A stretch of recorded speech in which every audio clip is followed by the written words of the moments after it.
राज्यात 2 कोटी वृक्ष लावण्याच्या सरकारच्या संकल्पाला आजपासून सुरुवात झाली। मुख्यमंत्री, राज्यपाल यांच्यासह केंद्रीय पर्यावरण मंत्री प्रकाश जावडेकर, राज्याचे वनमंत्री सुधीर मुनगंटीवार आणि अनेक सेलिब्रिटी या कार्यक्रमाला उपस्थित होते। याशिवाय शिवसेना पक्षप्रमुख उद्धव ठाकरे देखील यावेळी उपस्थित होते।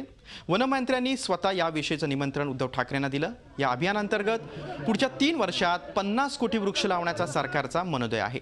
यंदा 2 कोटी, 2017 मध्ये 3 कोटी, तर 2018 मध्ये 10 कोटी आणि 2019 मध्ये 25 कोटी वृक्ष लावण्यात येतील असं वनमंत्री सुधीर मुनगंटीवार यांनी सांगितलंय। यासाठी 3,61,66,057 लोकांनी वृक्ष लागवडीसाठी वेबसाईटवर नोंद केली।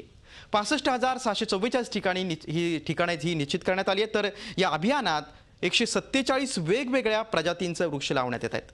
वन विभाग, सामाजिक वनीकरण आणि इतर सरकारी उपक्रम या उपक्रमासाठी 5 कोटी रोपं उपलब्ध करून दिली आहेत। रोपं मोफत मिळणार नसली तरी सवलतीच्या दरात उपलब्ध करून देण्यात आली आहेत। सरकारी विभागांना अर्ध्या दरात रोपं मिळतील।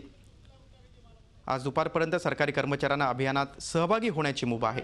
वृक्षारोपण हा कामकाजाचा भाग समजला जाणार आहे। झी 24 तास रहा एक पाऊल पुढे।